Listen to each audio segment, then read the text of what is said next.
prend les inscriptions et qui peut vous donner les liens vers les enseignements qui ont déjà été donnés. En tout cas, est-ce que je peux me permettre de demander à ceux qui participent, n'hésitez pas à m'envoyer des messages sur WhatsApp afin de savoir comment c'est reçu ce que vous recevez. Et puis si vous voulez vraiment mettre à profit ce que vous recevez, ce que j'ai remarqué, c'est que c'est toujours bon de faire le point. Qu'est-ce qui m'a parlé, par exemple, dans cette session ? Faire le point personnel. Qu'est-ce qui m'a le plus parlé ? Ben, c'est ça, par exemple.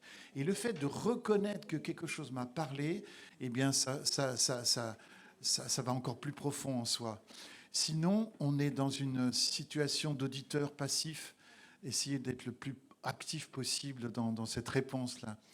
Et quand je suis en face d'un auditoire, en général, je sollicite toujours l'auditoire justement pour les amener à répondre. C'est ce que Jésus faisait. Hein. Il partageait comme ça. Il partageait. C'était un échange.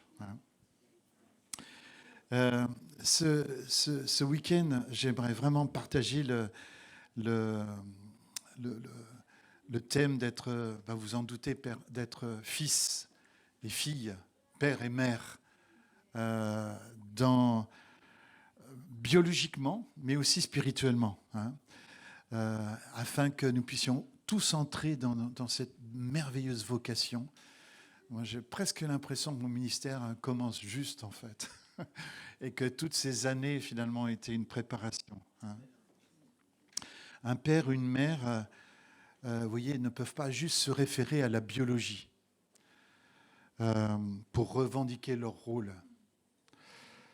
Vous savez, le mouvement Le mariage pour tous aura eu au moins un mérite. C'est de dire cela au fond. C'est que la biologie n'est pas... Bien sûr, c'est une donne importante, mais il faut construire ce biologique. Il y a quelque chose à construire, quoi. On ne peut pas juste dire je suis ton père, je suis ta mère, juste parce qu'en fait, biologiquement, nous sommes père et mère de cette personne. C'est une base, c'est un fondement, mais il y a quelque chose à bâtir sur cette base. Et puis, comment ne pas penser à ce verset de 1 Corinthiens 3,10, hein, conformément à la mission que Dieu, dans sa grâce, m'a confiée, j'ai posé chez vous le fondement comme un sage architecte. À présent, quelqu'un d'autre bâtit sur ce fondement, seulement que chacun prenne garde à la manière dont il bâtit. Et quand on parle de paternité, je vais peut-être utiliser un grand mot, de transfert générationnel, vous allez voir ce que j'entends par là, eh bien, la manière dont on bâtit est hyper importante. Hein, hyper importante. Paul pose déjà le cadre, déjà il y a 2000 ans, quand il dit, en effet, même si vous aviez 10 000 maîtres en Christ, vous n'avez cependant pas plusieurs pères. Moi, j'ai envie de rajouter mère, hein, bien sûr, hein, puisque c'est moi qui vous ai donné la vie en Jésus-Christ par l'Évangile. Donc en fait, par les temps qui courent, on trouve plus facilement des maîtres que des pères. Parce qu'un père ne peut pas juste être un titre. Ça va beaucoup plus loin que ça.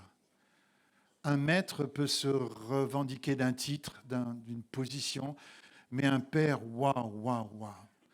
Pour faire un homme, mon Dieu que c'est long, pour faire un homme. Vous connaissiez ce... Enfin, c'est peut-être pas votre génération. Et il y avait une chanson comme ça à mon époque.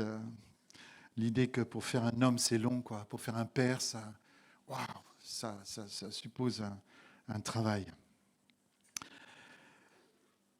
Vous savez, il y a trois dangers. Hein, trois dangers.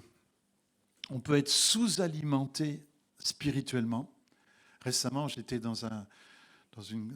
j'étais invité dans une conférence, c'était à Gagnères, et il y avait un jeune couple qui animait la louange, et le responsable du centre, qui s'appelle Pierre-Élie, il avait demandé à ce jeune couple, vous ne pourriez pas venir faire la louange. C'était juste pour passer de l'année 2023 à l'année 2024. Ils avaient à cœur qu'on passe d'une année sur l'autre avec le Seigneur. Et donc, ils avaient demandé à ce jeune couple de venir. Et ce jeune couple, ils sont dans une église et c'est très, très bien. Mais alors, ils ont été complètement scotchés par le week-end. Et du coup, je suis en relation maintenant avec le jeune homme, là. Et alors, il m'écrit sur WhatsApp, il écoute. Mais alors, tout ce qu'il peut trouver sur YouTube, il, il, il, il le mange, il le boit, il le médite, il le réécoute. Enfin, c'est impressionnant. C'est quelqu'un qui a pas eu la chance d'avoir un papa à la maison. Et du coup, il est en train de rattraper un temps incroyable. Et il avait l'impression que Dieu était loin. Dieu était loin parce qu'il a eu un père lointain. Donc, il a fait l'erreur de croire que parce que nos pères sont loin, ben Dieu est forcément loin. Et le père est loin. Et il est en train de rattraper un temps incroyable. Et en l'écoutant, je me disais, mais punaise, mais ce jeune, il y a une malnutrition, quoi. Une malnutrition spirituelle qui est là, qui me fait mal, quoi. Qui peut me fait mal. Donc la malnutrition, c'est un grand danger. C'est un grand danger. Il y a aussi la mauvaise alimentation, qui est un grand danger aussi. Vous savez, dans les premiers temps de l'Église, souvent on ne comprend pas comme ça, mais il y avait une lutte contre l'hérésie. On luttait contre l'hérésie. Et aujourd'hui, lutter contre l'hérésie, ça paraît juste bizarre, ça fait un peu inquisition, etc. Mais pourquoi, en fait, dans les premiers temps, Paul, par exemple, des gens comme Paul, la dimension de Paul, ils essayaient d'extirper l'erreur. C'est parce qu'en fait, l'erreur, le problème de l'erreur, c'est pas juste que ce soit une erreur, c'est que l'erreur, quand elle s'infiltre dans le corps de Christ, eh bien, elle mine notre foi. Et tout d'un coup, vous avez des personnes qui perdent leur passion, qui perdent leur joie, qui perdent leur paix, qui rentrent finalement dans une forme de ritualisme, d'habitude. Mais c'est sans doute lié soit à une mauvaise alimentation spirituelle, soit au fait que finalement on a avalé un mensonge en fait. Et ce mensonge, il fait un travail de sape dans nos fondements comme ça. Et c'est pour cette raison que la première Église vraiment travaillait énormément à essayer d'enlever l'erreur, quoi. Et puis il y a un troisième danger, c'est alors là c'est plutôt le fait d'être nourri sans action qui va derrière. Vous voyez, s'enfler de connaissances sans... vous savez, c'est comme quand on mange beaucoup, mais on ne fait pas de sport, tu vois. Et une sorte d'enflure qui vient d'enflement de la connaissance. D'ailleurs, quand vous commencez à sentir un peu l'orgueil chez quelqu'un d'enfler de connaissances, sans doute, l'orgueil, c'est souvent c'est ce qui vient, c'est l'embonpoint qui vient quand on ne met pas en pratique la parole, toute cette connaissance que l'on reçoit. Parce que la connaissance, c'est magnifique, et la révélation, c'est magnifique, mais ça nous rend de plus en plus responsables. Nous sommes responsables de ce que nous recevons. Et donc, du coup, si ce que nous recevons ne se transforme pas en action, attention, l'embonpoint. Et en tout cas, j'espère que ceux qui suivent le samedi de 11h30 à 12h30, vous restez, les gars, hein, les femmes, hein, n'est-ce pas? Vous restez humbles, j'espère. Vous veillez à ça. Pour moi, ça serait terrible. Ma mission échouerait si d'aventure je voyais de l'orgueil dans vous, quoi. Vraiment, ça me décevrait énormément. Au contraire, prenez ces choses, restez humbles, hein, transformez ça en action. Et puis, ne laissez pas l'embonpoint de l'orgueil vous saisir, hein, s'il vous plaît. Hein. J'aimerais vous parler des maîtres, justement. Quelle différence il y a entre un maître et un parent spirituel, en fait? Un maître, une maîtresse, c'est un père et une mère spirituelle. Ou un maître et un père et une mère, en fait. Quelle différence? La plus grande différence, c'est ça. C'est quand un disciple d'un maître grandit comme ça, et quand le disciple commence à atteindre la stature du maître, eh bien le maître se sent en danger. la croissance du disciple met le maître en danger. Et à ce moment-là, il va se passer une sorte de violence va venir. Et le maître va vouloir tuer le disciple, en fait. Parce qu'il se sent en danger par le fait que le disciple pourrait prendre la place du maître. Et du coup, le maître va vouloir se défendre, va devoir défendre son privilège. Et du coup, il va défendre ses prérogatives. Et du coup, il va commencer à dire, mais il commence à me faire de l'ombre. Et vous savez, ce que j'ai appris, c'est que quand un chêne pousse, si un petit chêne pousse dans les abords immédiats du chêne, eh bien, le chêne majeur envoie une toxine dans le sol pour tuer le petit chêne, pour que le chêne ait toute sa place, son espace vital. Et alors ça, c'est une image vraiment de la maîtrise du maître. Et puis, vous voyez ce verset-là, on a un exemple de jalousie spirituelle. La jalousie, c'est un esprit de mort. Hein. C'est un esprit de mort. Vous savez, j'ai vécu au Maroc. Et au Maroc, quand vous promenez dans les petites ruelles du Maroc, vous avez des entrées comme ça. Et il y a un couloir. Et vous ne pouvez jamais voir ce qu'il y a à l'intérieur. Jamais. Parce qu'il y a un couloir comme ça. Et puis le couloir fait un coude, paf. Et le coude donne sur une cour intérieure qui souvent met d'une beauté magnifique. Mais de l'extérieur, les murs sont d'une simplicité déroutante. Il y a une sagesse au Maroc. C'est qu'on n'attire pas l'attention parce qu'on sait que la jalousie, elle provoque la violence. Quelle sagesse! Quand on pense qu'il y a des cultures, au contraire, on se la pète. La culture bling-bling. Au contraire, on va montrer, on va faire étalage de ses richesses. Mais quelle idiotie! Quelle idiotie! Quel manque de sagesse! Parce que ça ne peut attirer que la violence de la jalousie. Mais il y a des moments où la jalousie, vous ne pouvez pas l'empêcher. Et c'est ce qui se passe pour David. Et vous savez, les femmes vont commencer à chanter autour de David. Elles vont inventer un chant. Saül a frappé ses 1000 et David ses 10 000. Ouf. Ouf. Vous savez, et cela, ça montre le pouvoir, les femmes, que vous avez dans le fait d'élever un homme. Vous ne vous rendez pas compte le pouvoir que vous avez. Une femme qui élève un homme, vous pouvez en faire un roi ou un prince, quoi.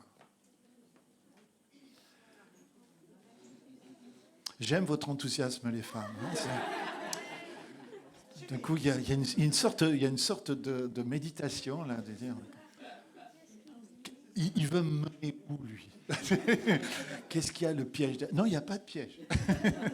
C'est juste pour honorer les femmes.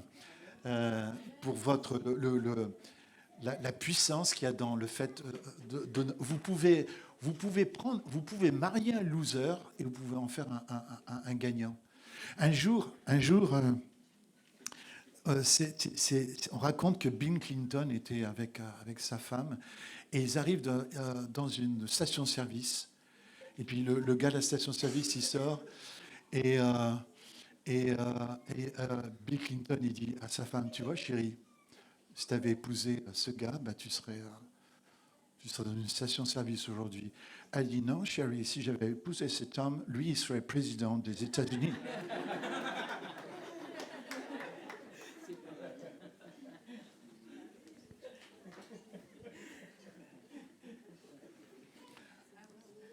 Ça, c'est le pouvoir que vous avez, les femmes. Vous épousez un loser, vous pouvez en faire un vainqueur. Hein, pardon? Ah oui, alors ça, j'ai une femme extraordinaire, c'est sûr. C'est sûr. Alors là, j'ai épousé d'abord la plus belle femme du monde, je suis désolé. D'accord, ok. Ouais. Mylène, elle a mis dans ma vie, je lui ai dit, tu sais Mylène, tu as mis la beauté.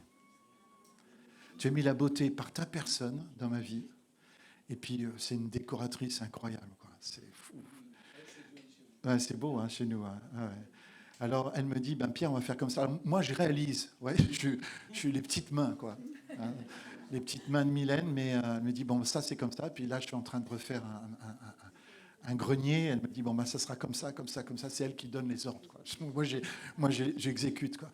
Mais elle leur a vraiment mis cette beauté dans ma vie par sa personne, par les filles qu'elle m'a données et puis par le fait qu'elle... Ouais. La beauté, pour nous, ça a de l'importance. La laideur nous déprime. Ouais, non, c'est vrai, hein, c'est terrible. Je ne sais pas si on est tous comme ça, mais en tout cas, nous, la laideur nous déprime, quoi. Voilà. Alors même si on a habité dans des endroits très, très humbles, hein, croyez-moi, mais il y avait toujours une petite note qui faisait que ça redevenait beau, juste parce qu'elle était là et puis parce qu'elle savait aussi faire ce qu'il fallait.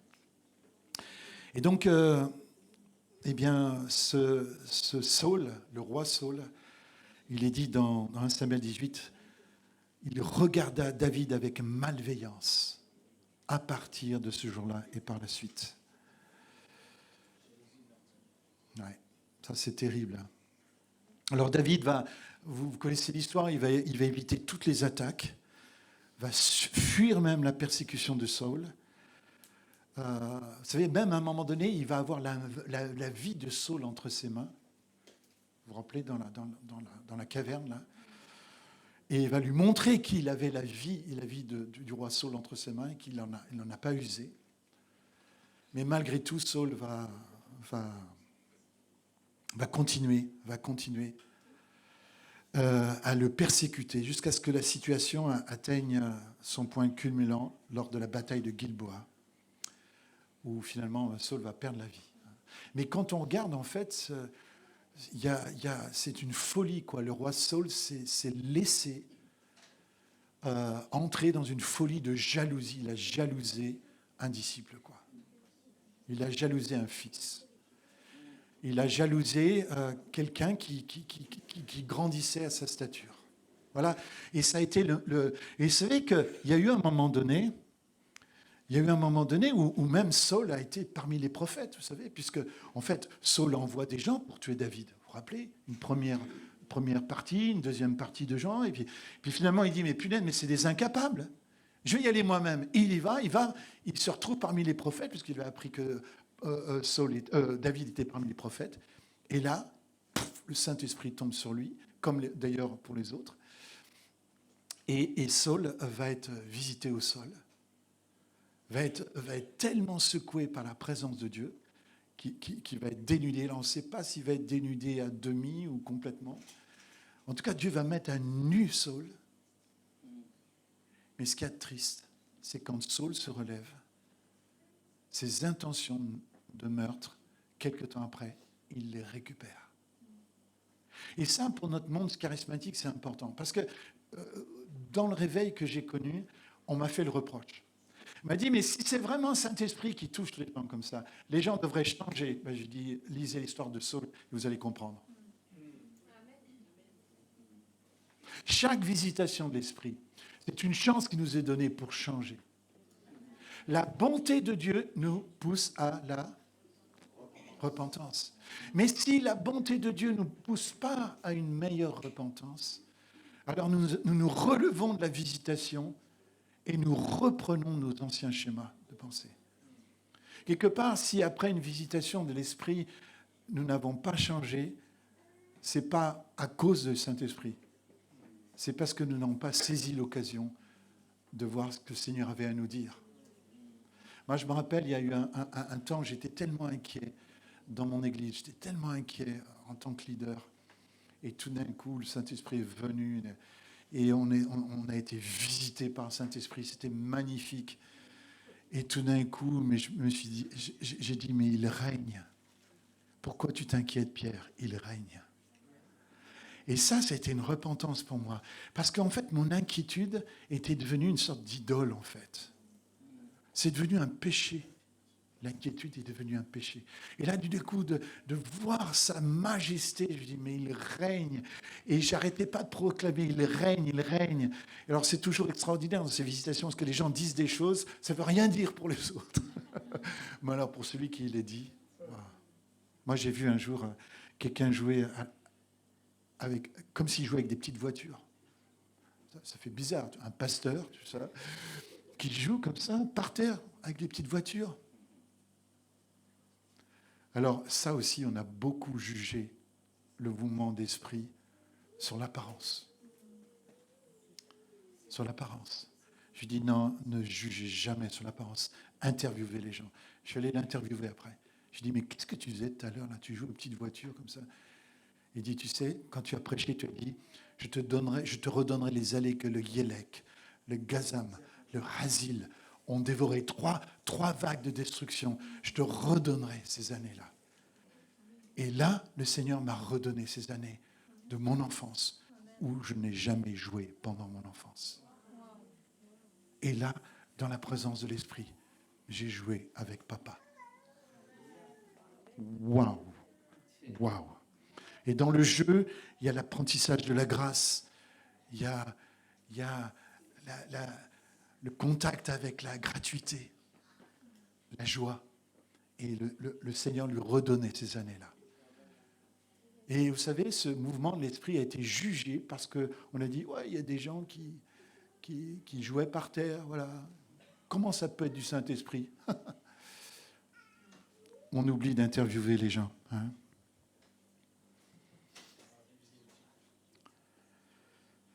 Voilà, ça c'est ma devise pour vous tous.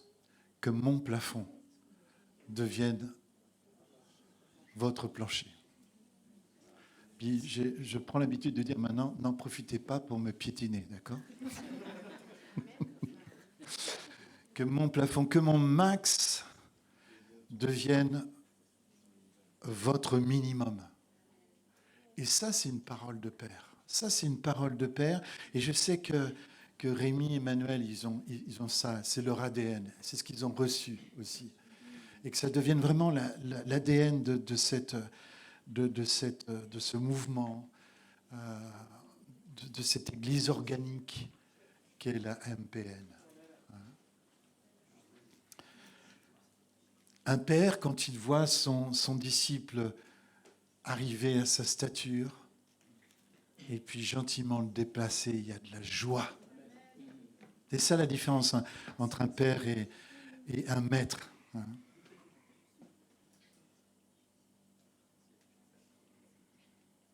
Je me rappelle, vous savez, en pensant encore une fois à Saül, à visiter, parce que ça me travaille, ça.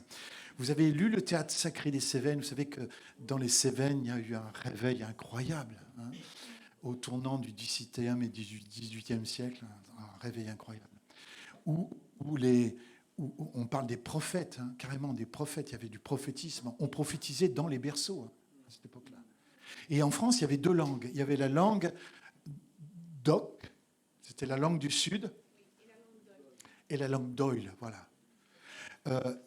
Langue d'Oc du Sud, mais de la province, en fait. C'était une langue provinciale. Puis il y avait la langue d'Oïl. Et ça, c'était la langue qu'on parlait à la cour du roi de France. Eh bien, quand les enfants prophétisaient dans les berceaux, ils étaient en province, mais ils prophétisaient avec la langue d'Oïl, avec la langue du roi, le roi des rois. Et la première chose que faisaient les enfants quand ils sortaient dans les rues, les plus grands enfants, ils allaient vers les adultes qui étaient en division et ils les suppliaient de se réconcilier. Pouf, quelle gloire. Et quand les prophètes prêchaient, les gens tombaient sous la présence de l'Esprit. Et ils étaient secoués pendant des fois des heures. Et les prophètes attendaient comme ça. Que tout le monde se relève. Dans toute fête, il faut qu'il y en ait un qui reste sobre. Vous voyez ce que je veux dire? C'est celui qui prend la... Comment on appelle ça, celui qui prend la route? Hein? Ah, le Sam, voilà. Voilà, les prophètes là-bas, à l'époque, c'était des psaumes, tu vois. Et ils attendaient. Et quand les gens se relevaient, ils leur disaient, maintenant, repentez-vous. Parce qu'ils avaient goûté la bonté. Vous comprenez, ils avaient goûté. Maintenant, ne soyez pas que des jouisseurs de la bonté, mais transformez l'essai. Transformez l'essai. Transformez cette bonté que vous avez goûtée en une meilleure repentance encore. Et d'ailleurs, c'est ça qui est magnifique entre l'ancienne et la nouvelle alliance. C'est qu'on a l'impression que dans l'ancienne, la repentance, c'est une condition pour rencontrer Dieu. Dans la nouvelle alliance, c'est un fruit, la rencontre. Il y a la rencontre, elle produit une repentance. Elle reproduit une belle repentance. Parce que c'est Paul qui le dit, ne sais-tu pas que c'est la bonté de Dieu qui te pousse à la repentance. Alors, encore une fois, chez le maître est d'accord de voir son disciple grandir, parce qu'il y a quelque chose d'un peu narcissique quelque part. Ouais, c'est bien, tu grandis, tu me ressembles, c'est bien. Hein? Mais c'est narcissique. Et malheureusement, un père peut être aussi narcissique aussi, et du coup, développer ce côté maître. Mais un père, lui, quand il voit la croissance, c'est pas pour de manière narcissique qu'il est heureux. C'est parce que il sait que l'enfant va aller plus loin que lui. Attention, attention. Ça ne veut pas dire il va aller plus loin de moi et enfin réaliser ce que moi, je n'ai pas su faire. Ça ne veut pas dire ça. On va y revenir là-dessus. Nos enfants spirituels, nos enfants tout court, ne sont pas l'exutoire de nos frustrations. C'est souvent le cas des maîtres, mais pas des pères. Un vrai père n'élève pas un enfant pour que l'enfant réussisse là où lui, il a regretté. Un enfant n'est pas le substitut de nos regrets.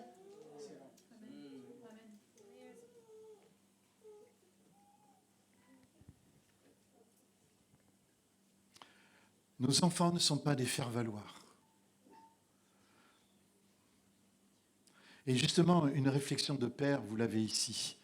On est dans Jean 3, 27 à 30, c'est Jean-Baptiste, regardez ce qu'il dit en parlant de Jésus. Alors, ils ont le même âge. Honnêtement, ils ont le même âge. Vous savez que quand Jésus est dans le ventre de Marie, Élisabeth, l'enfant qui est dans le ventre d'Élisabeth se réjouit. Donc, ils ont le même âge. Mais regardez la culture de l'honneur qu'il y a là. C'est impressionnant. Un homme ne peut recevoir que ce qui lui a été donné du ciel. Vous-même m'êtes témoin que j'ai dit, je ne suis pas le Christ, mais j'ai été envoyé devant lui. Celui qui appartient à l'épouse, c'est l'époux. Mais l'ami de l'époux qui se tient là et qui l'entend éprouve une grande joie à cause de la voix de l'époux. Ainsi, cette joie qui est la mienne est parfaite. Il faut que je croisse. Il faut qu'il croisse, pardon, et que je diminue. Il faut qu'il croisse et que je diminue.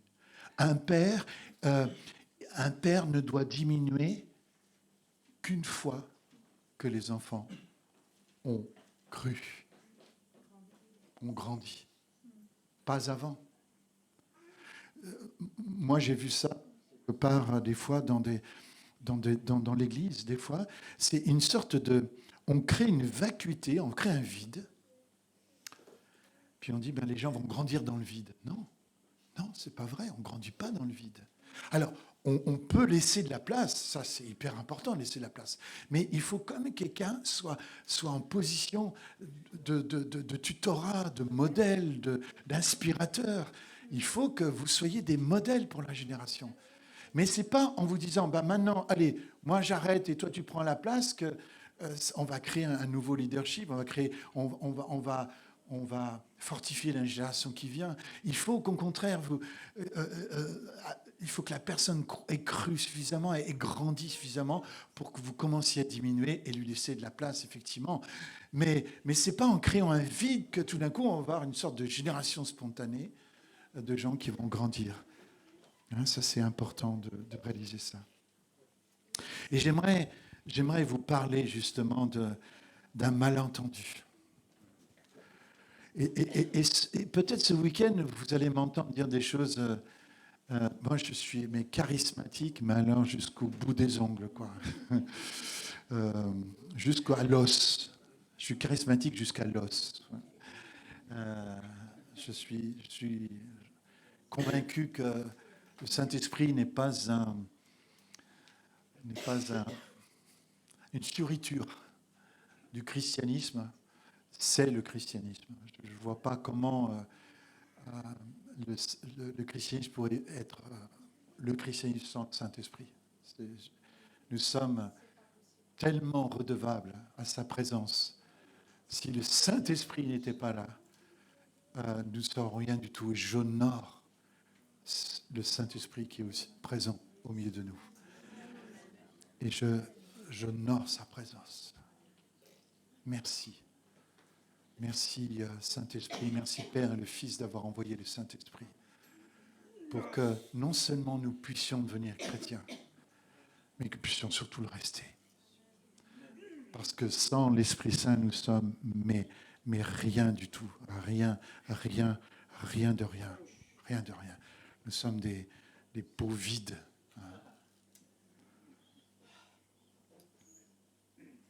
Alors vous m'entendrez peut-être me moquer un peu de nous. Vous me permettez ça? On m'a dit que de rire de soi, c'est un signe d'humilité.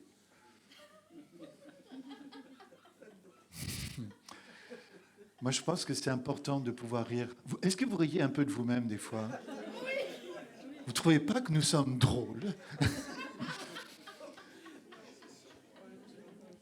Surtout quand on se prend très au sérieux. Je ne sais pas si vous avez remarqué comment on est drôle quand même quand on se prend très au sérieux, quoi. Hein? Donc voilà, ayons de l'humour. Et justement, je vous demanderai d'avoir un peu d'humour, mais je voudrais vous parler d'un malentendu. Ce malentendu, je crois qu'il vient peut-être d'une mauvaise compréhension de ce passage où Élie, parti de là, il trouva Élisée, fils de Shaphat, qui labourait. Il y avait devant lui 12 paires de bœufs. Waouh, 12 paires de bœufs. Tu parlais de la foire ce matin, le salon de l'agriculture. Et dit, il y a des tracteurs dans le salon de l'agriculture. Waouh! Vous avez vu certains tracteurs? Moi, je vais vous dire une chose. Je soupçonne certains agriculteurs français d'avoir des tracteurs disproportionnés par rapport à leur exploitation, quoi. Et c'est juste parce que il y en a qui se la pètent avec des Lamborghini. Il y en a dans le monde de l'agriculture, ils se la pètent, mais alors avec des tracteurs. La roue est. Oh. Oui, c'est mon tracteur, c'est mon outil de travail. Ton outil de travail, ça? C'est pas un peu disproportionné? Ouais. Et donc 12 paires de bœufs, croyez-moi, ça devait être une belle entreprise familiale. Waouh! Parce que déjà une paire de bœufs, à l'époque, fallait les avoir. Mais 12 paires, imaginez 12 paires. Punaise, mais ça devait avancer dans la terre. Donc en fait, ça veut dire que Élisée faisait partie d'une famille opulente avec, waouh, 12 paires de bœufs. Élie s'approchait de lui et jeta sur lui son manteau. Ah, on aime ça, nous, les charismatiques. Hein, le manteau de la puissance. Waouh, j'espère que Pierre, ce week-end, va me jeter sa doudoune. Et puis tout d'un coup, on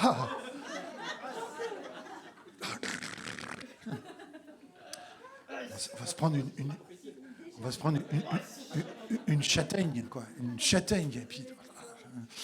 Et jeta sur lui son manteau. Élisée, quittant ses bœufs, courut après Élie et dit: laisse-moi embrasser mon père et ma mère, et je te suivrai. Élie lui répondit: va et reviens, car pense à ce que je t'ai dit. Après s'être éloigné d'Élie, il revint prendre une paire de bœufs. Une paire. Ça m'a interrogé, ça.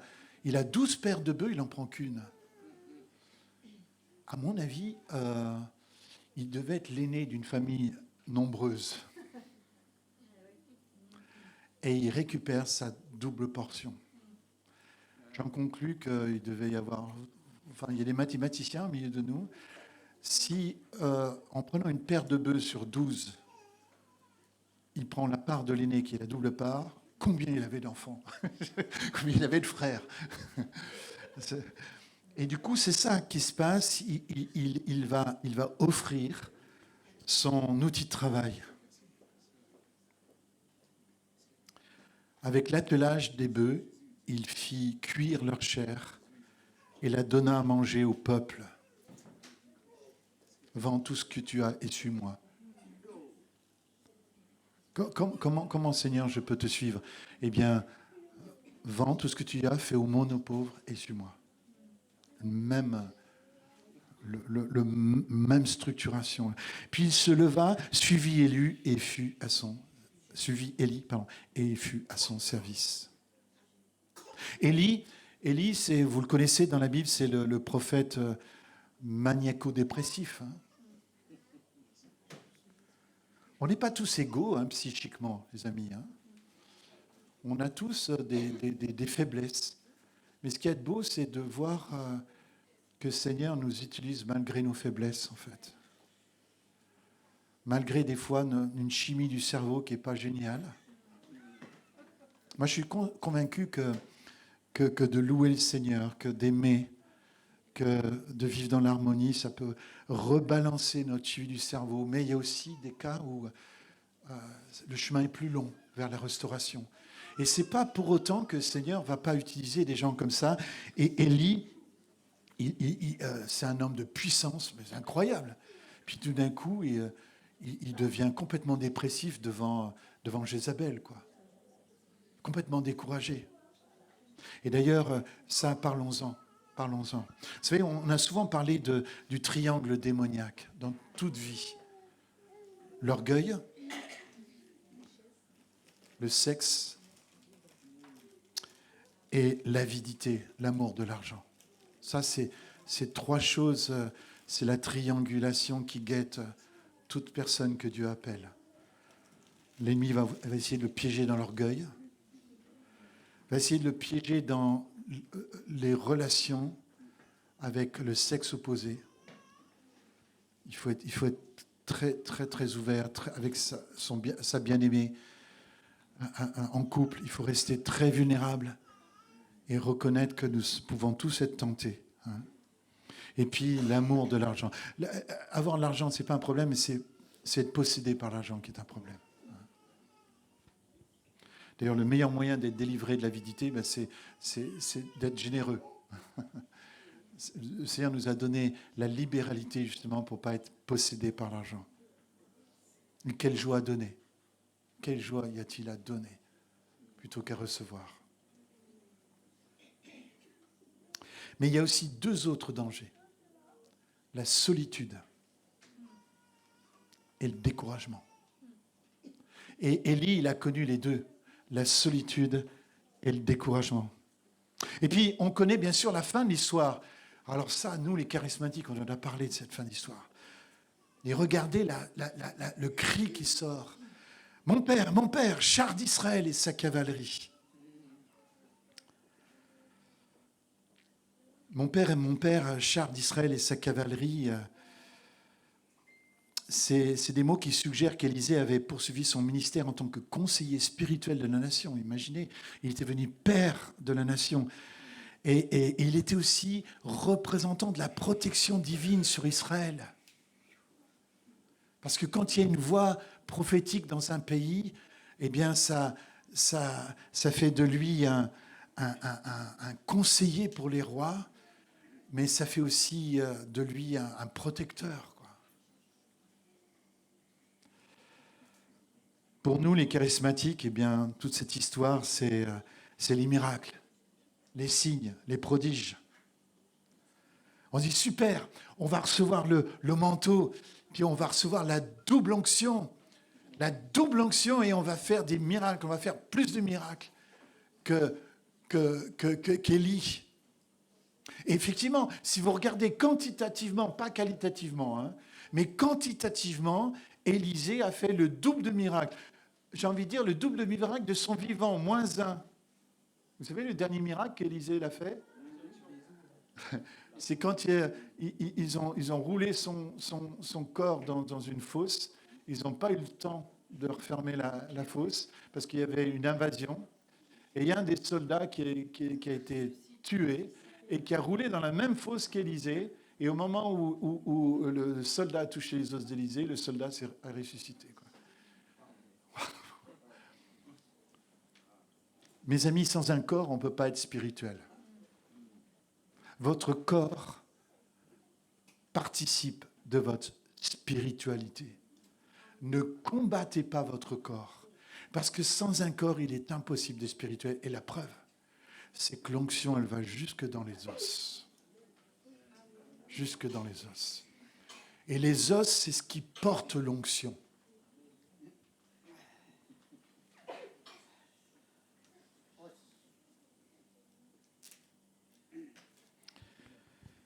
Laisse-moi embrasser mon père et ma mère et je te suivrai. Je pense que, en fait, il y a quelque chose qu'on n'a pas vu dès le début de l'histoire qui doit nous interpeller. Je pense que nous, charismatiques, on n'a pas tellement insisté sur le prix à payer, sur le prix qu'Élisée a payé. Je ne sais pas si vous imaginez, vous aimez papa, maman, vraiment vous aimez votre père et votre mère. Et vous êtes là dans le champ à cultiver le champ de papa et de maman, avec 12 paires de bœufs. Et tout d'un coup, vous avez un gars, un charismatique, un gros charismatraque, qui passe et qui dit « Toi, suis-moi ». Et il dit « Mais laisse-moi aller embrasser. » Vous voyez l'affection qu'il y a. « Laisse-moi aller embrasser mes parents. Laisse-moi aller embrasser mon père et ma mère. » Le prix qu'il a payé, c'est de sacrifier la succession. Il allait entrer en succession de papa et de maman. À la mort de papa, Élisée allait prendre l'entreprise familiale. Et là, c'est fini. Il va sacrifier, il va non seulement devoir quitter son père et sa mère, subitement, mais il va devoir aussi sacrifier sa force de travail, son outil de travail. Et on l'a vu avec le bois, il va faire... Est-ce qu'il n'y a pas un esprit d'orphelin qui peut venir à ce moment-là ?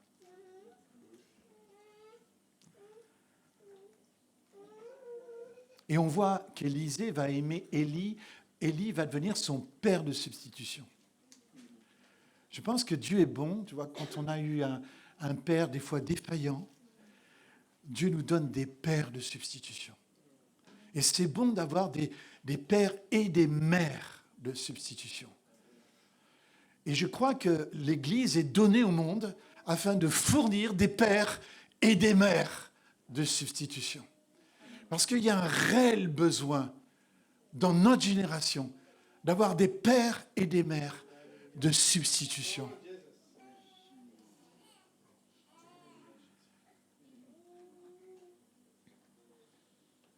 Partout où Élie, vous savez, il y a un moment donné, Élisée va suivre son père de substitution, va le suivre d'une manière extraordinaire. Je veux dire, quelle belle image du disciple-là, quoi. Quel beau disciple, ce Élisée.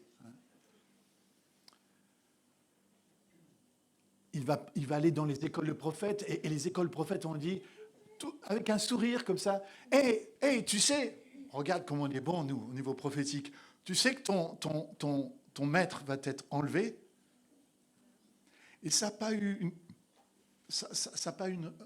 pas été une joie dans le cœur d'Élisée. Imaginez les prophètes, ouais, super enthousiastes. Ouais, nous on a reçu du Seigneur, ainsi parle l'Éternel, ton maître va être enlevé. Et en fait, on peut discerner que dans le cœur d'Élisée, il n'y a pas forcément une très très grande joie à l'idée de perdre une deuxième fois un père. C'est une chose de dire, d'être obligé de quitter son père et sa mère une première fois, ça a été une douleur, une souffrance. C'est une autre chose de perdre le père en plus de substitution, le père spirituel. Waouh. Juste une petite parenthèse. Vous savez que on apprend que dans l'Écriture, Élie va écrire une lettre au roi Joam et qui laisserait supposer que Élie n'est pas monté au ciel. Enfin, bien sûr, il est parti au ciel, mais il n'est pas allé dans le ciel. Je m'explique par là. Vous connaissez l'histoire de... il aurait plutôt été transporté. Pourquoi? Parce que plus tard, dans un des livres de la Bible, on apprend que Élie écrit une lettre au roi. C'est la fameuse lettre au roi Joram, qui laisse supposer qu'Élie n'est pas parti au ciel. D'ailleurs, ça a du sens. Pourquoi je vous dis ça? Parce que Jésus dit à Nicodème, personne n'est monté au ciel, personne n'est monté au ciel. Si ce n'est celui qui en est descendu, le Fils de l'homme qui est dans le ciel. Donc autrement dit, si Jésus dit que personne n'est monté au ciel, les gens qu'en général on honore pour être montés au ciel et d'être au ciel déjà, je pense que ce n'est pas exactement ça qu'il faut comprendre. Puisque Jésus dit personne. Alors moi je ne sais pas si vous êtes comme moi, mais je crois Jésus. Si Jésus dit personne, vous savez quel est le sens du mot personne? Ben, c'est personne, n'est-ce pas? Et donc, en fait, ce que je pense, c'est que les chars ont emmené Élie dans un lieu secret. Transporté, pas alors en partant par le haut, mais ensuite il y a eu une translation, un transport. Et il a été caché par Dieu pendant un temps, jusqu'à ce que Élie écrise une lettre au roi Joram pour le condamner et effectivement lui annoncer sa mort prochaine. Si vous voulez l'histoire de la lettre, elle est dans 2 Chroniques 21-12. Là. C'est alors qu'une lettre du prophète Élie lui parvint, Joram donc. Elle disait, voici ce que déclare l'Éternel, le Dieu de David, ton ancêtre. Tu n'as pas suivi l'exemple du père de Josaphat et celui d'Asa, roi du Juda, etc. Ensuite, il est raconté la fin du roi Joram. Ça, je ferme la parenthèse. Hein. Mais du coup, je voudrais revenir à ça. Mon père. Ça, c'est la fin de l'histoire. C'est un cri déchirant. Mon père. Je pense qu'au fond, l'histoire, ce n'est pas tant l'histoire de l'onction, ce n'est pas tant l'histoire des miracles. L'histoire qui est soulignée ici, c'est plutôt l'histoire quand il dit, vous savez, quand Élisée dit, donne-moi la double part. Alors nous, on se dit, waouh, c'est un charismatique, il veut faire 2 fois plus de miracles. Mais c'est quoi la double onction? C'est quoi la double part de l'héritage? C'est celle qui est fournie normalement à l'aîné dans la famille. Autrement dit, regardez, il y a une demande de légitimation. Quand il demande la double part, il ne demande pas simplement « donne-moi beaucoup plus de miracles, Père ». C'est « légitime-moi dans ta maison ». Officialise le fait que je suis ton fils aîné. Et ce n'est pas parce que je veux le double, ce n'est pas par avidité que je veux le double, c'est par identité. Je veux une identité, je veux exister non pas sous un toit, je veux exister dans une relation. Notre premier besoin, mes amis, ce n'est pas d'être dans un lieu. Notre premier besoin, c'est d'exister et d'être reconnu dans une relation. Vous savez qu'il y a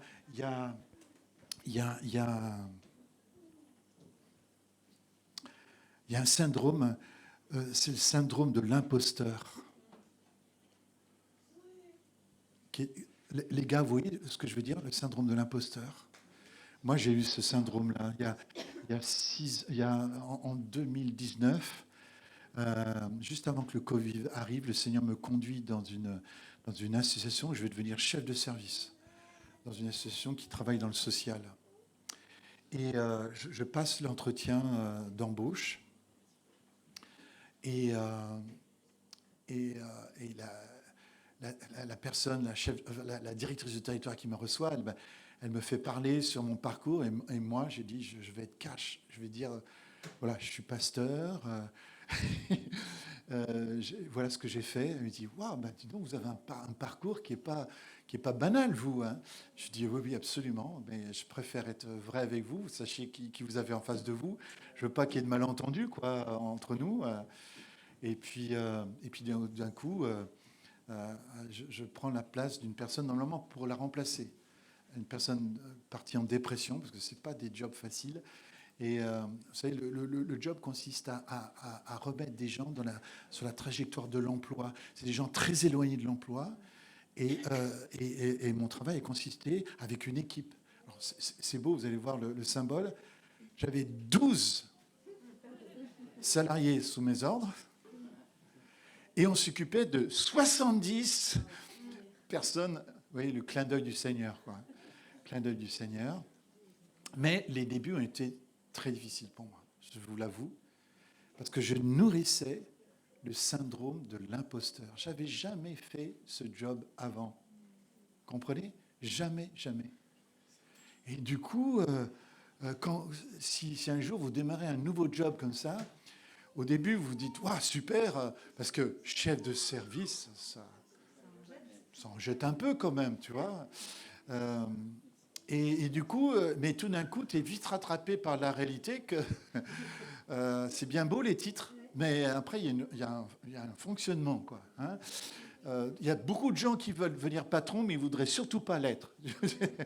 Parce que, voilà, c'est pas simple de porter ce nom-là et cette fonction-là. Et du coup, je me rappelle, il y a eu un moment donné, on avait une réunion avec une psychologue du travail. J'étais avec les autres chefs de service. Il dit, comment allez-vous? Et puis chacun répondait. Moi, ça arrive sur moi, je tombe en larmes. Et en fait, je réalisais que j'avais le syndrome de l'imposteur. Je n'étais pas sûr de ma légitimité. Et ça, nous les hommes, c'est une fragilité qu'on a.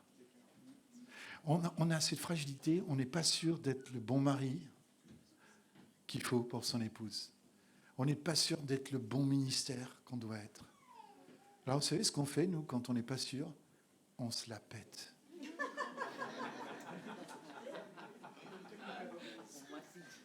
ne sais pas si vous avez remarqué. C'est les gens moi, j'ai remarqué, les gens qui se la pètent le plus, c'est les gens qu'en fait, ils ne sont pas sûrs du tout d'eux, quoi.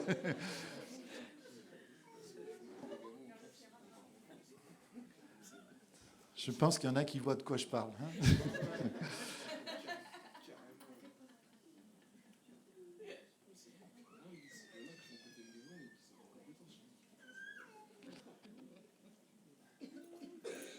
Oui, dans le texte juif, c'est là qu'il faut comprendre le passage.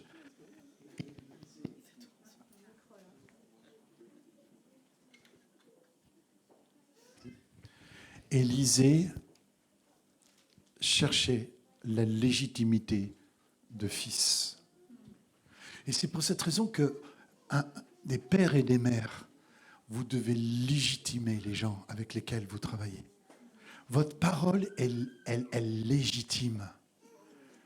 Quand on prophétise sur quelqu'un, quand on dit « tu es mon fils », par exemple, moi c'est une parole que mon père m'a jamais dit.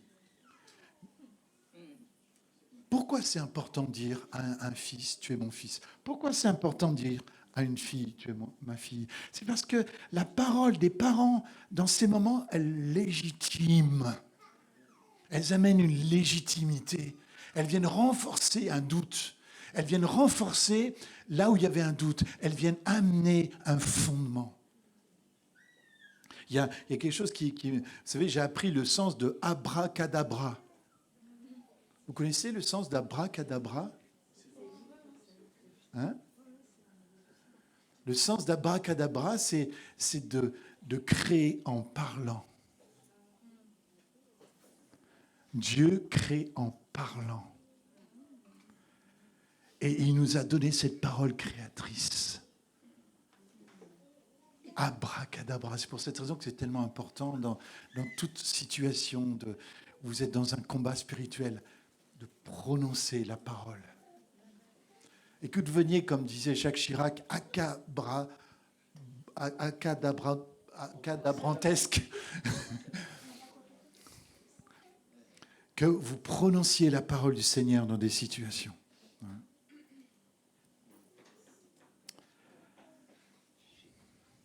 Il y a quelque chose qui m'avait marqué. On était au week-end père-fils. Qui est-ce qui a dit il a été en prison, mais tout à fait de manière en Espagne, tu sais. C'est Raphaël. Vous connaissez Raphaël? Hein? En Espagne, ouais, c'est ça. Raphaël, il part en vacances avec ses enfants en Espagne, sa femme et ses enfants, et puis à cause mais vraiment une erreur majeure, hein, une erreur majeure, quoi. Il se retrouve avec la police devant la porte de chambre, quoi. Et ils viennent le chercher et ils l'embarquent. Imaginez le choc, quoi. Et mais il n'est pas emmené au poste de police, il l'emmène en prison, quoi. Et c'était une grosse erreur, enfin une énorme. Il a reçu des excuses après, quoi. Et quand il est là, il rencontre dans ce contexte-là, il rencontre un psychologue qui lui demande quelles sont les dates de naissance, quels sont les prénoms de ses enfants, quelles sont les dates de naissance de ses enfants. Et notre Raphaël, poum, poum, poum, il répond sans hésiter. Le psychologue le regarde et lui dit, tu sais, dans cette prison, ça fait pas mal de temps que je suis là, tu es le premier père qui connaît les prénoms et les dates de naissance de ses enfants. Quand j'ai entendu ça, je me suis dit, mais donc c'est bien ça le problème de la société. C'est un déficit de père et de mère. C'est un déficit d'une parole parentale qui va identifier quelqu'un. Mon père, ça ne ressemble pas un peu à Eli, lama sabachthani. Mon père, mon Dieu, mon père. Dans l'église copte, qui est une église très organique, l'église copte. Vous savez, les coptes, ce sont des chrétiens d'Orient, mais du côté de l'Égypte. On parle du G12, mais excusez-moi, le G12 n'est pas une innovation du tout. Les Coptes étaient dans le G12 bien avant le G12, quoi. Je vous parle d'un temps où c'était avant les invasions islamiques sur le nord de l'Afrique. Et en Égypte, c'est les seuls chrétiens qui ont pu tenir contre l'invasion islamique. La dimitude. Vous savez, où on convertit les gens à l'islam avec l'épée, ou pire encore avec la menace qu'on ne fera plus de commerce avec toi, et que si tu veux qu'on fasse du commerce avec toi, il faut que tu te convertisses, quoi. Et en quelques années comme ça, l'Afrique du Nord a basculé dans l'islam à cause de cette pression-là. Et aussi à cause de la division des chrétiens. Si l'Église avait été beaucoup plus unie en Afrique du Nord, je pense qu'il n'y aurait pas eu une telle invasion. L'invasion islamique en Afrique du Nord a pu se faire à cause de la division. Par contre, en Égypte, les Coptes, ils prenaient 12 disciples à y passer leur vie avec eux. Ils prenaient le modèle de Jésus, qui a passé ses 3 ans et demi avec ses disciples. Eh bien, eux, ils ont c'est ce qu'on appelle les pères du désert. Les pères du désert. Et vous pouvez trouver des écrits des pères du désert, c'est plein de sagesse. L'idée de, vous savez, c'est pas des gens qui parlaient aux foules. C'est pas des gens qui faisaient des grandes réunions. Je vais revenir à ça. Alors, gloire à Dieu pour les grandes réunions, hein, je n'ai rien contre ça. Mais ce n'était pas leur objectif premier. Leur objectif premier, c'était de faire des fils et des filles dans le royaume. Et je pense que l'histoire d'Élie et d'Élisée, nous, charismiques, on doit réaliser que La puissance, c'est bien, mais elle doit accompagner la relation. Elle doit accompagner l'esprit de famille. C'est ce que disait Rémi en commençant, le fait qu'il nous a laissé bavarder. Il nous a laissé parler ensemble. Parce que le royaume de Dieu, ce ne sera jamais autre chose que ça. D'abord, une famille. Une famille où l'on rivalise d'estime les uns pour les autres. C'est beau, hein? Quelle rivalité, hein? Paul qui lance une rivalité dans son peuple, dans le peuple de Dieu. Rivaliser d'estime les uns pour les autres. Waouh!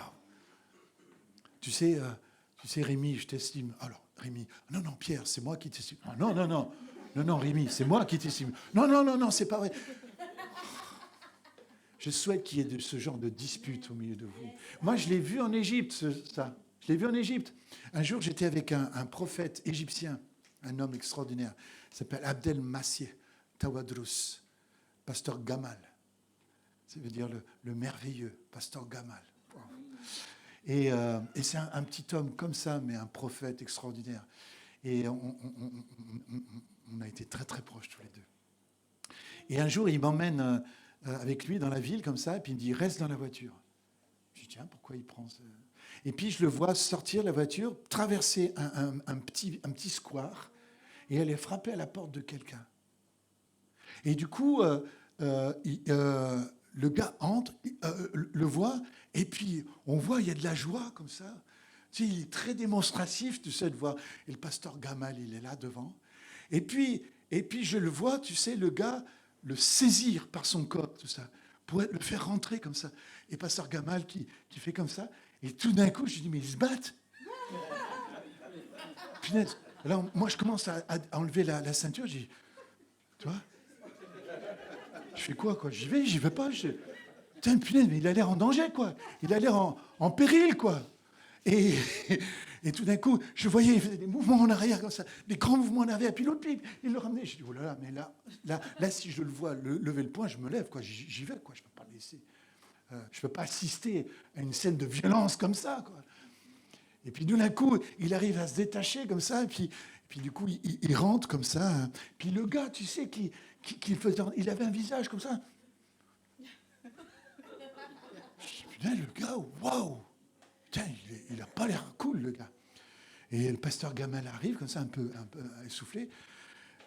Je dis, ça va, pasteur Gamal? Tout va bien? Il dit, oh ouais, il voulait nous inviter à manger, quoi. Et après, j'ai réalisé, ah ouais, c'est pour ça que tu m'as laissé dans la voiture. Parce que du coup, je lui ai fourni une excuse de revenir à la voiture. J'étais là pour, tu sais, en seconde main pour qu'il puisse rentrer, tu vois, parce qu'il avait pressenti le piège comme ça. Ça c'est ce que j'aime dans le monde oriental. J'aime ça en Algérie aussi. Moi, je me rappelle une fois en Algérie, en Égypte, encore. C'était 11 heures, tout ça. Tu vas manger un petit peu. C'est comme Abraham avec les anges, tu sais. Ouais, un petit peu, venez juste un petit peu. On va faire des petits gâteaux apéritifs comme ça. Les 3 anges, venez manger chez moi. Ils se retournent. Allez, tant de kilos de farine. C'est incroyable. Il y a l'Abraham de face et puis il y a l'Abraham de dos, tu vois. Mais non, l'Abraham de face. Là, non, mais c'est rien. Juste un petit chouïa. Un petit chouïa. Juste pour que tes petites lèvres soient un petit peu comme ça, un petit peu grasses comme ça. C'est rien du tout. Non, rien du tout. Puis il se retourne comme ça, puis wow, c'est le veau gras, c'est tout. Ça c'est tellement beau dans la culture orientale. Tellement beau. Et je me retrouve dans une famille égyptienne comme ça. Il m'amène une soupe. Je dis, ouais, c'est super, c'est 11 heures, une petite soupe. Moloria. À la mauve. Vous soulevez la cuillère, ça, il y a des fils. Mais moi, ça ne me dérange pas. C'est une soupe gluteuse. Vous voyez, c'est magnifique. Je dis, génial, 11 heures, une soupe. Puis après, dodo. Puis après, tout d'un coup, une pile de cailles sur un plateau. Ah oui, j'ai oublié qu'on est en Égypte. Les cailles d'Égypte, ça vous rappelle quelque chose, ça? Je mange une caille, et puis il y a une maman qui vient avec un regard très, très français, dit « C'est pas bon? Si, si, si, si. Alors reprends-en. » Deuxième caille. « C'est pas bon? Oui, mais c'est nourrissant, la caille. Vous savez, c'est très nourrissant, les cailles. Hein. C'est une viande qui est bien plus nourrissante que n'importe quel volatile. Hein. C'est impressionnant. Hein. Ah oui, oui. Troisième caille. Et là, comme ça, jusqu'à 2 heures du matin. Et vers 2 heures du matin, je dis, là, je pense qu'on va aller faire dodo. Un gars qui a besoin au minimum de 9 heures de sommeil, tu vois, c'est pire qu'un gars, tu vois. Là, dodo, dodo, dodo. Alors maintenant, Pierre, tu vas prophétiser sur tout le monde. Youpi. Ça, c'est magnifique, ces pièges. Alléluia. Vous savez, le danger où on a poursuivi... Ça, c'est ma génération. Je voudrais demander pardon à la vôtre. Ma génération, je crois qu'elle a laissé entendre que le but, en fait, c'était la puissance. La puissance, c'est le moyen. Mais ce n'est pas le but en soi. C'est un moyen.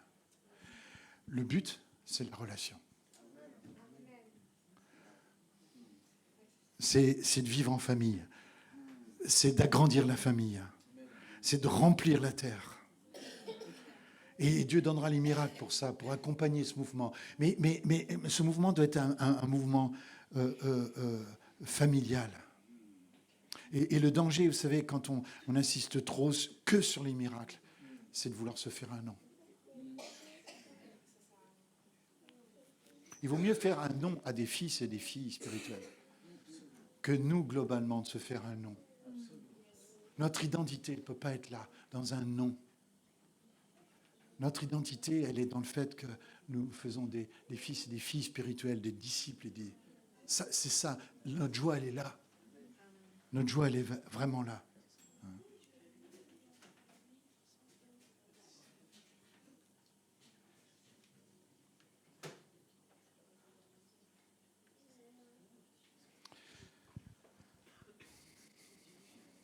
Voilà, je crois que je dois m'arrêter là, tout simplement.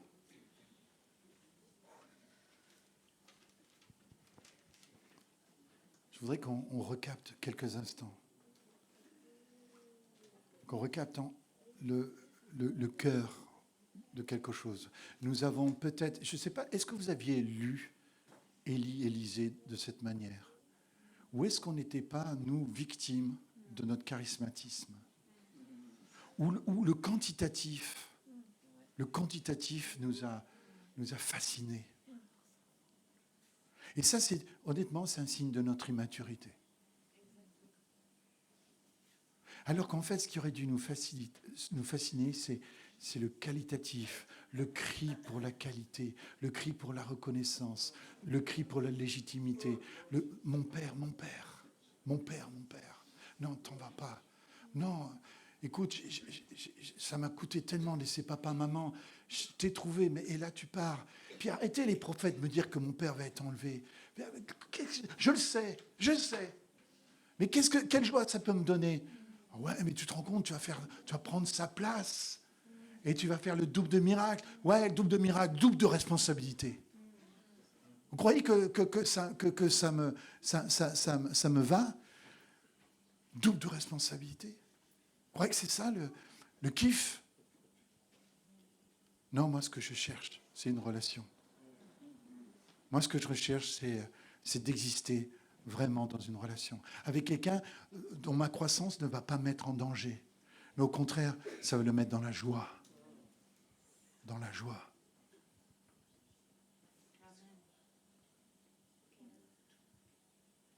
J'ai vu, il y a des parents qui sont venus aujourd'hui avec leurs enfants. Il y a une légitimité sous votre langue. Papa, maman, il y a une légitimité quand tu parles. Tu légitimes, tu établis quelqu'un dans ta parole de père, dans ta parole de mère. Et je voudrais demander pardon en tant que père pour tous ceux qui n'ont pas été légitimés. Est-ce qu'il y en a parmi vous qui n'ont pas été légitimés par papa et maman ici? Je voudrais vous demander de vous lever tout simplement. Levez-vous.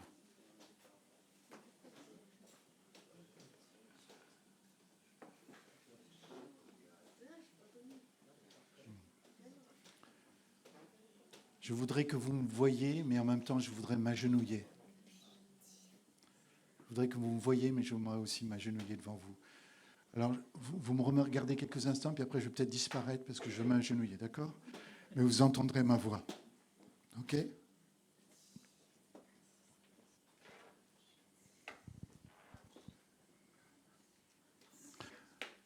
En tant que père, en tant que mère, je voudrais, fils et filles, te demander pardon. Toi qui cherchais à habiter une relation, toi qui aurais rêvé avoir une reconnaissance, tu aurais voulu être légitimé dans ton identité de fils ou de fille. Et cette absence de légitimation t'a fait aller dans des choses qui t'ont mis dans la honte plus tard. Tu as douté de qui tu étais. Tu as développé le syndrome de l'imposteur au sein même de ta propre famille. Et je voudrais te demander pardon. Je suis brisé en pensant à ce manque. Et je prie que le Saint-Esprit vienne révéler ce manque en toi et le fasse sortir de ta vie. Pour certains, ça se traduit en larmes. Pour d'autres, il y a une sorte de colère qui est là.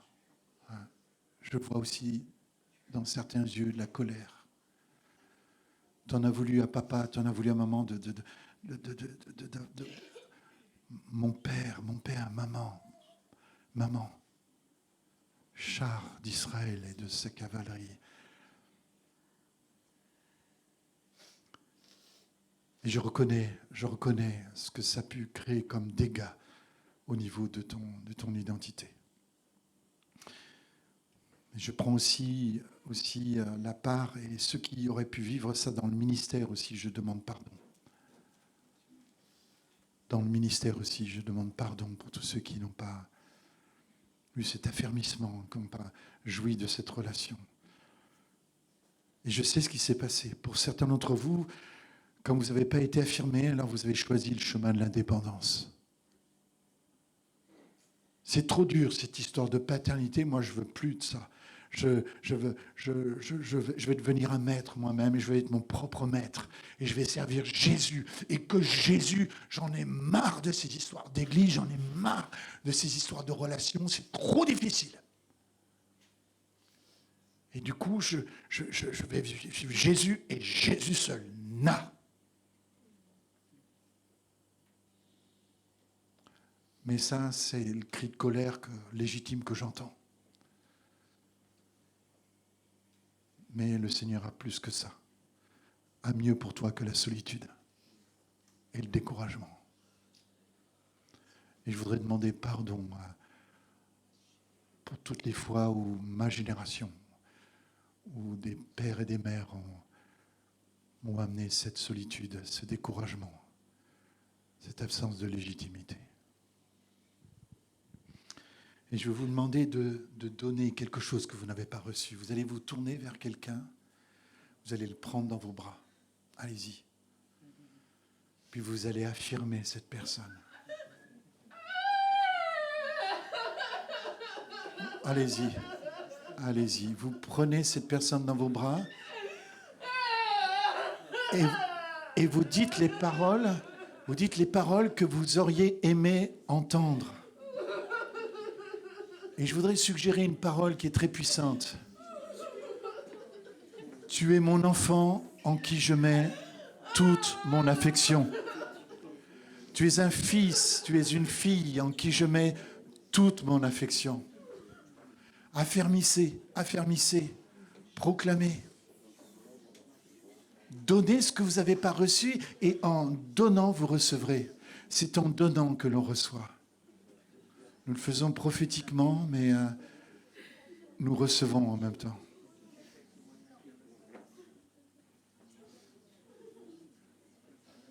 Alléluia.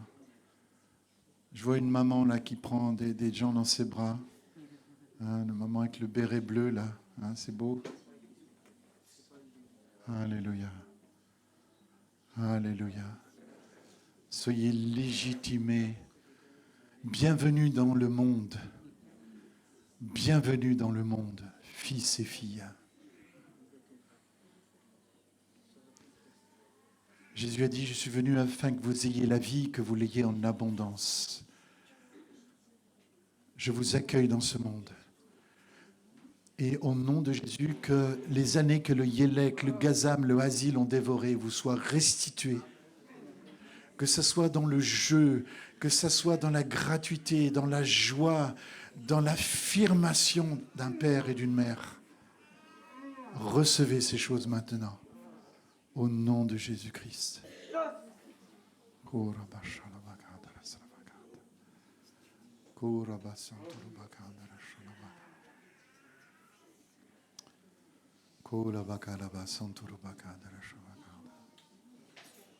Alléluia. Alléluia. Alléluia.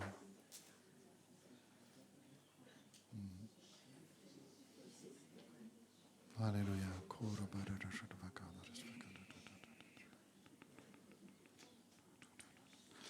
Quand j'étais chef de service, il y avait une jeune femme kabyle qui faisait partie des gens que nous accompagnions vers l'emploi. Cette jeune femme kabyle, tant qu'elle était vers nous, elle volait. Elle volait et puis elle achetait de manière compulsive. Jusqu'à ce que je découvre que cette jeune femme kabyle, en fait, elle avait été mariée, elle avait un enfant. Le mari a frappé cette jeune kabyle, elle a perdu son enfant.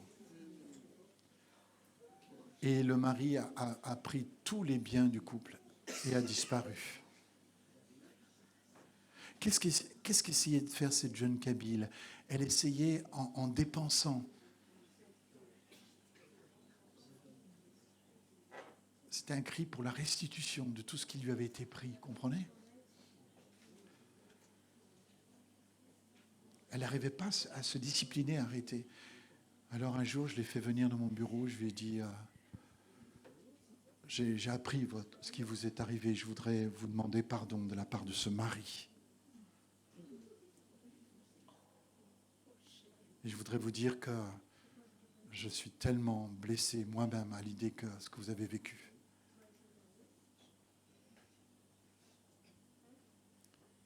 Et je voudrais vous dire, votre bonheur ne sera pas dans tout ce que vous allez posséder. Vous laissez le ciel vous rendre ce qui vous a été pris. Mais aujourd'hui, le ciel veut vous rendre hommage, veut vous rendre justice en sachant qu'il y a un homme qui vous demande pardon. Waouh, elle a été complètement bouleversée. Mais à partir de ce moment-là, c'était un chemin de restauration qui a commencé. Votre parole est une parole de guérison. Vous avez reçu une autorité pour établir, pour envoyer.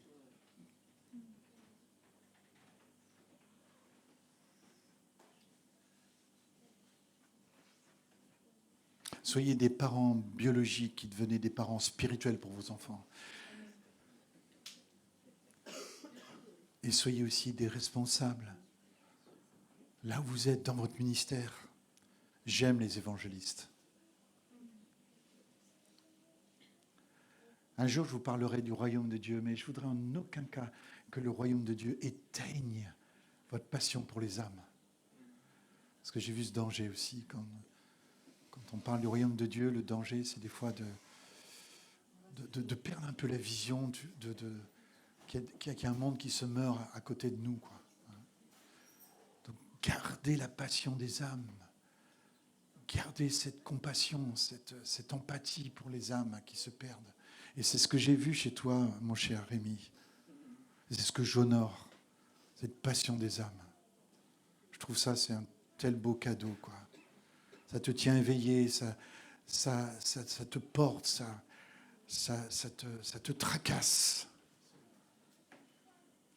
Et ça, j'aime ça, de voir ça chez vous, tous les deux, hein, vraiment. Et je voudrais rivaliser d'estime avec vous. Voilà. Je vous remercie. Laissez la douceur. Je vois des larmes qui coulent. Laissons couler les larmes. Hein. Je voudrais dire combien je suis fier de toi. Hein. Combien je suis fier de toi. Combien je suis fier de toi, fille. Cette fille, elle est venue me voir, je ne sais plus combien de temps. 5 ans. Wow. Je ne l'ai même pas reconnue. Je ne t'ai même pas reconnu quand tu es arrivé, tellement tu as changé. Hein. Il y avait un gros problème d'amertume. Hein. C'est ça, on peut dire comme ça. C'était ça hein, qui t'a fait venir vers moi il y a 5 ans. Hein. Mais c'est beau. C'est beau tout ce qu'elle a entendu. Parce que c'était dans ce contexte du Père. Elle a reçu chaque parole. Et elle a mis en pratique chaque parole. Chacune des paroles. D'ailleurs, c'est chaque fois, elle m'a dit tous les gestes qu'elle a faits. C'est comme ça que elle m'a entendu la conseiller en particulier, mais elle a pris l'enseignement. Elle l'a mangé. C'est devenu sa nourriture. Et elle a mis des pieds cet enseignement. Il y a aussi l'héritage de l'école chrétienne, là aussi. Hein. Évidemment. Hein. Il n'y a pas de dualisme. Hein. Et elle m'a raconté ce qu'elle a vécu suite à son obéissance, là, à sa foi. Et je veux t'honorer pour ta foi. Hein. Je veux t'encourager. Et je veux te dire qu'en tant que père, je suis fier de toi, fille. Je suis fier de toi.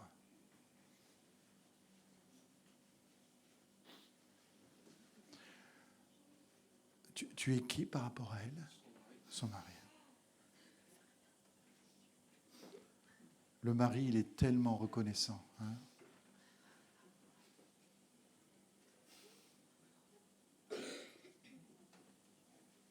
Abracadabra.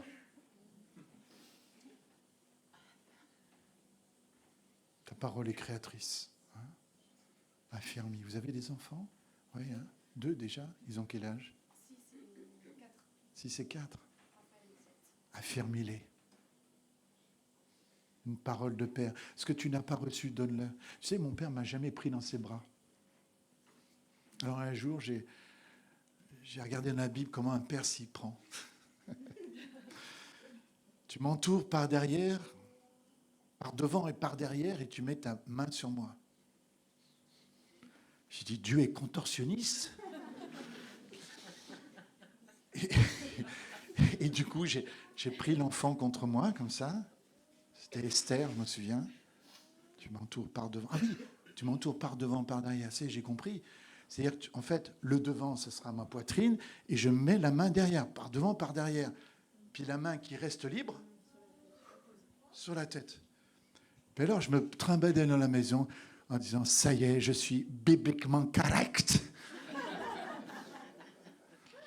Ça y est, je suis biblique. Mais en donnant ce que je n'ai pas reçu, je l'ai reçu.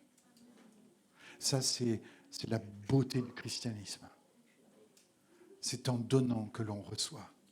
La malédiction, c'est quand on dit « je ne peux pas donner ce que je n'ai pas reçu ». Si quelqu'un, quelque part, a ça dans sa tête, enlevez-le tout de suite. Enlevez-le tout de suite. Déprogrammez-vous avec cette parole de malédiction. C'est vrai pour ceux qui ne connaissent pas Jésus, ils ne peuvent pas donner ce qu'ils n'ont pas reçu. Mais si Jésus est venu, et c'est ce que je crois, c'est quand le manteau est venu sur Élie, lisez, ouah, tout d'un coup, il a été guéri de cet esprit d'orphelin et il est devenu lui-même un père pour la nation d'Israël. Alors, on a plaisanté avec ça. Maintenant, on va être plus solennel. Je sais que toi, tu l'as déjà reçu. Tu me l'as déjà dit. Hein. Voilà, il a déjà reçu. Mais ce que je vais vous demander, c'est c'est de le passer dans les rangs, en signe de cette acceptation inconditionnelle. Vous ne pouvez pas être aimé plus que vous l'êtes déjà. N'essaye pas d'être quelqu'un d'autre. Tous les autres sont déjà pris. Et le Père vous dit, je n'attends rien de toi. Mais j'espère tout. Ok ? Donc, mon cher, tu le mets sur tes épaules, comme ça. Tu n'es pas obligé de l'enfiler, voilà, c'est ça. Juste sur tes... Ah ben si, quand même. C'est juste un signe.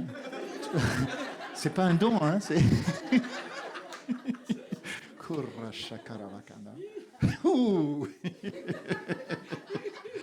Tu me le rends après. Hein.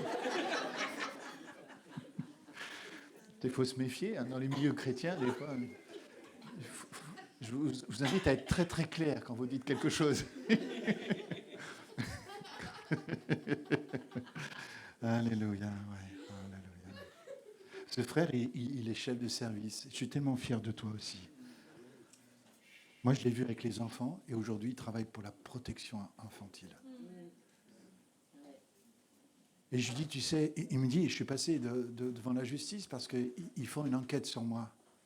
Ils ont fait une enquête sur moi. Mais je dis, mais heureusement qu'ils ont fait une enquête sur toi. Ben, punaise, ouais.